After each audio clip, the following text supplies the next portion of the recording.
Hello மக்களே, எல்லாருக்கும் வணக்கம். இன்றைக்கி நம்ம ஒரு ஹெல்த்தியான டிஷ்ஷு தான் பார்க்க போகிறோம். சுண்டக்காய் வச்சு நம்ம இன்றைக்கி என்ன டிஷ் பண்ணலான்னு பார்க்கலாம்.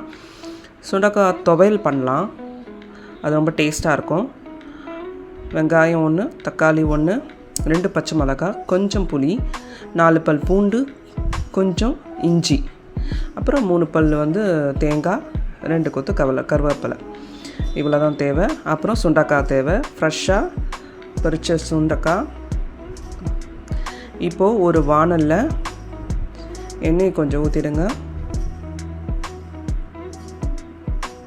2 ஸ்பூன் உளுத்தம்பருப்பு போடுங்க. உளுத்தம்பருப்பு போட்டு செய்யும் போது ரொம்ப நல்லாயிருக்கும்.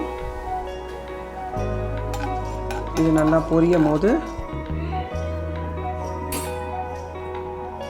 2 பச்சை மிளகாய் உடச்சி போடுங்க.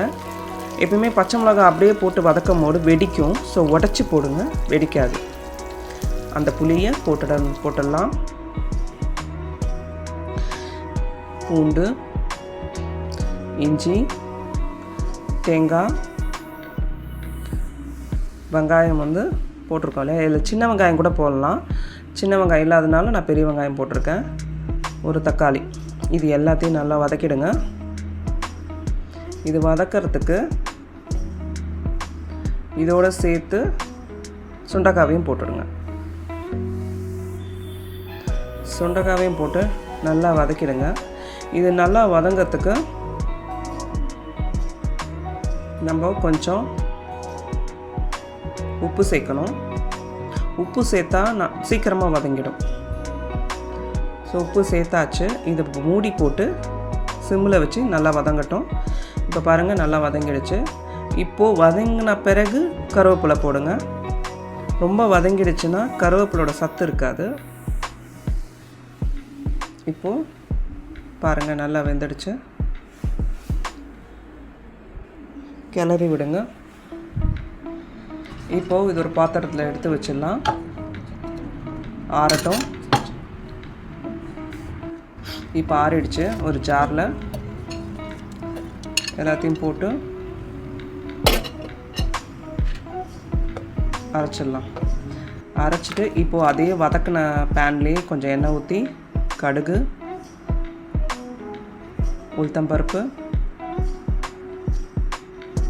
பொரிஞ்ச பிறகு நம்ம வதக்கின பேன்லேயே தான் பண்ணுறோம். சுண்டக்காய் ரொம்ப நல்லது உடம்புக்கு. கொஞ்சம் கருவேப்பிலை.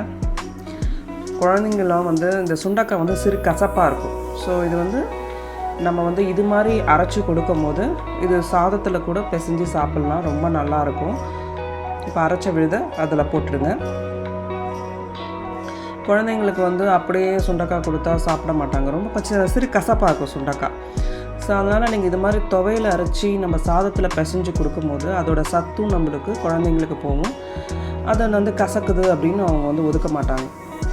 இது ரொம்ப ஹெல்த் பெனிஃபிட் நிறையா இருக்குது. வயிற்று பூச்சி இருந்ததுன்னா இது நல்ல உடம்புக்கு ஆரோக்கியமான ஒரு சுண்டக்காய் இது. இப்போது வதக்கின பிறகு சூப்பரான டிஷ் ரெடி ஆகிடுச்சு. இந்த வீடியோ உங்களுக்கு பிடிச்சிருக்குன்னு நினைக்கிறேன். தேங்க்யூ.